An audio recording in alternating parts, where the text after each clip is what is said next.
서울 새벽 공기가 아직 서늘하던 월요일, 청와대 본관 앞전 뒤에는 새벽부터 수십 대의 중계 차량이 자리를 잡았다. 행사는 대한민국 미래문화인재의 날이라는 다소 건조한 이름을 달고 있었지만 실제로는 시대정신과 대중문화의 교차점을 한눈에 조망하려는 야심차린 파일럿 프로젝트였다. 오전 10시 정각, 분수대 광장을 가로질러 본관 중앙 현관이 활짝 열렸고 대통령 부부를 선두로 각 부처 장차관, 국회의장단, 17개시 도지사, 문화예술계 대표 인사 100여 명이 붉은 카페트 위를 천천히 걸어 들어왔다. 고가의 맞춤 정장과 드레스, 잔잔한 클래식 현악 사중주가 뒤섞인 그 풍경은 어느 VIP 리셉션과 크게 다르지 않았다. 그런데 시작 30분 전, 내부 스텝석에 앉아있던 한 기자가 귀속말로 속삭였다. 오늘 스케줄표 맨 끝에 빈에서 특별 메시지 10분이라고 적혀있던데 그게 대체 뭔지 알아? 누군가는 아마 장학금 수여식 축하 한마디 정도겠지 하고 넘겼다. 10시 30분, 대통령의 개회사가 끝난 뒤 2부 순서에 특별 연설이 배치된 것도 흥미로웠다. 곧 호위 의전 2명이 연단 가장자리를 정돈했고 흰 재킷 위에 작은 국화 브로치를 달아 포인트를 준 20살 청년이 걸어 나왔다.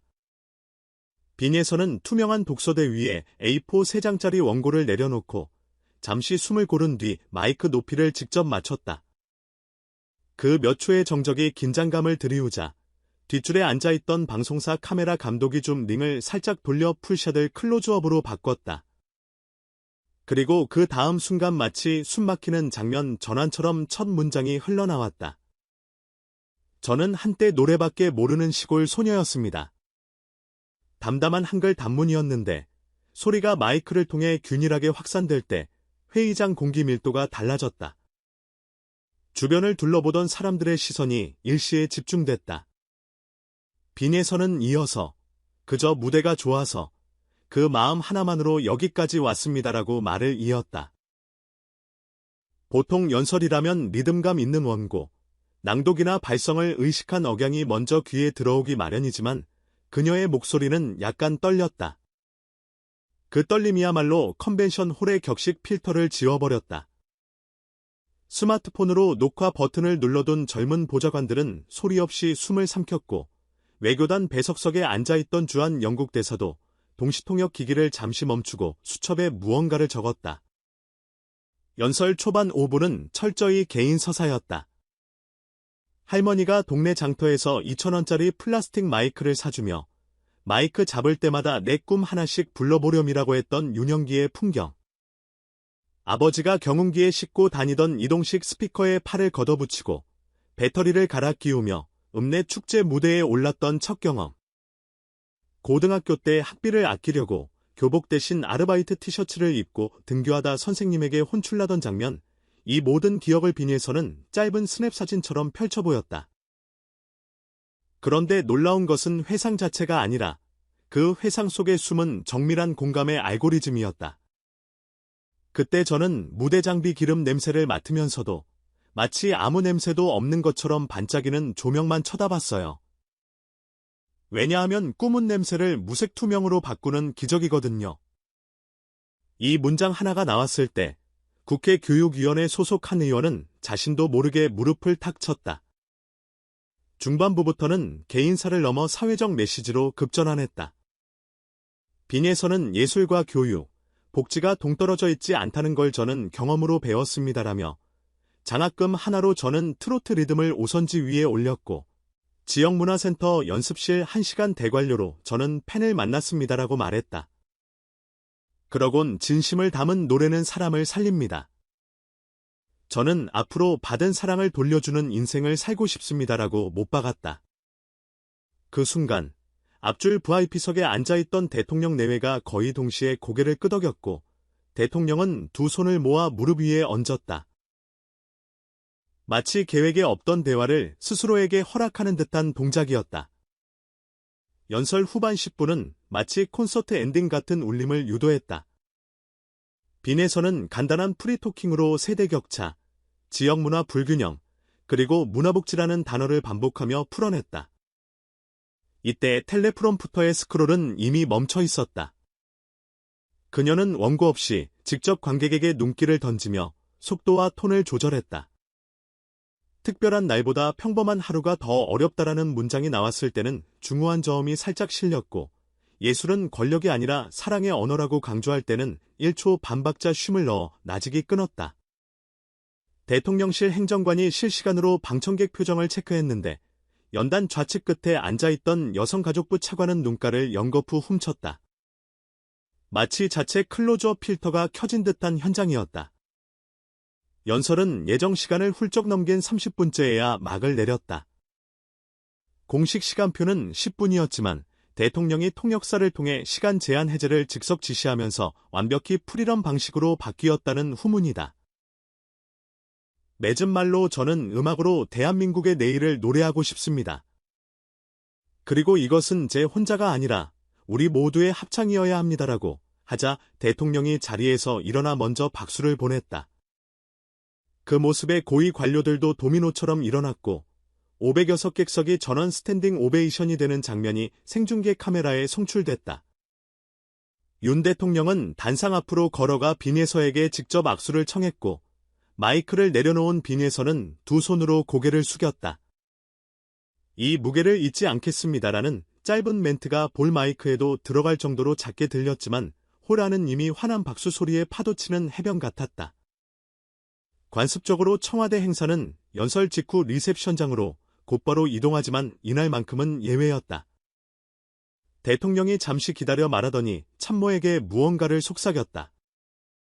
그리고 난데없이 무선 핸드마이크를 건네받은 빈예서의 아카펠라로 30초간 걱정 말아요. 그대를 불렀다.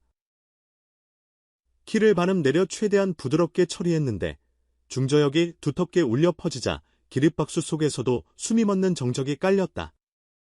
한 외교관은 내가 한국에서 경험한 가장 강한 문화적 웅변이라고 속삭였다. 방송 카메라 한 대는 손수건을 눈가에 대는 대통령 영부인을 포착했고 하이라이트에선 객석 여기저기서 훌쩍이는 소리마저 생생히 녹음됐다. 행사 종료 직후 문화체육관 관광부 장관은 빈에서 시 연설 전문은 국회도서관, 국립중앙도서관, 국가기록원의 연구보존 그리고 전국의 술고, 교육자료로 활용할 계획이라고 발표했다. 교육부는 범학치유학교 프로젝트 홍보대사로 빈예설 검토 중이고 여성가족부는 청소년 진로 특강 앰베서더로 제안서를 준비 중이다. 정치권 일부에서는 빈에서 문화인재 장학기금 조성 제안이 나왔고 의원 36명이 공동 발의에 동참 의사를 밝혔다.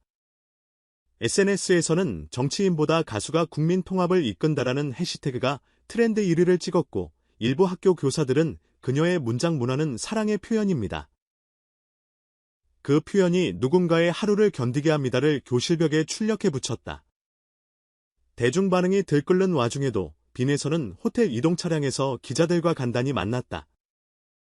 녹음기를 꺼내자 그는 한 글자 한 글자 마음속에서 걸러내느라 금요일 밤부터 3번이나 원고를 갈아엎었습니다. 막상 단상에 서니 원고가 안 보이더라고요. 그냥 눈에 보이는 사람, 가슴에 떠오르는 사람을 향해서 말했습니다라고 털어놓았다. 매니저는 옆에서 리허설도 없고 동선 체크도 없이 단상에 서는 건 처음이었는데 본인이 끝까지 처음부터 끝까지 솔직하게라는 말을 반복했다고 덧붙였다. 그는 또 인기라는 단어보다 책임이라는 단어가 무거운 걸 처음으로 체감했다면서 다음 무대는 음악으로 그 책임을 증명하고 싶다는 의지를 밝혔다. 그렇다면 지금 청와대 내부 분위기는 어떨까?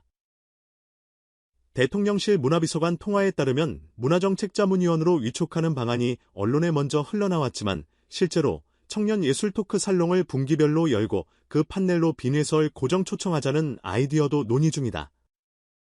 한 실무참모는 행정문서로 정제된 복지정책 설명보다 빈예서의 5분 메시지가 현장 공감도를 더 끌어올린다는 말을 했다. 당청, 청이 문화적 소프트파워에 눈을 뜬 셈이다. 일부 언론은 대한민국 최초로 가수가 정책 브레인이라는 제목을 예고 기획이사로 편집 중이고 보수진보 할 것 없이 컬럼니스트들은 메시지의 승리 정치가 배워야 할 예술의 힘이라며 칭찬을 아끼지 않는다. 문학에도 분주하다. K트롯 네이벌들은 빈에서울 필두로 포스트 장르 프로젝트를 기획하고 있고 K클래식 오케스트라는 청년 국악 트로트 크로스오버 국빈 공연을 청와대 잔디마당 야외 무대로 제안했다. 음반 업계에서는 빈에서 라이브 앨범을 국가기록 프로젝트로 추진하자며 기획안을 만들고 방송국들은 청춘 토크쇼, 다큐멘터리 미니 시리즈, 비하어 콘서트를 잇따라 편성표에 적어 넣고 있다. 팬덤 역시 숨가쁘다.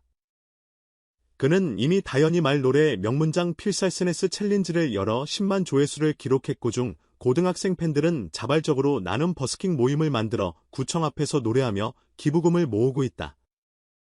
이처럼 빈에서의 하루아침에 단순한 가창력 아이콘에서 문화적 상징으로 재탄생한 데에는 한 인간이 청와대라는 권위의 틀을 진정성이라는 맨손 도구로 해킹해냈기 때문일 것이다. 원고 없는 눈빛, 박자 없는 숨소리, 멜로디 없는 한 문장이 스포트라이트보다 눈부셨다.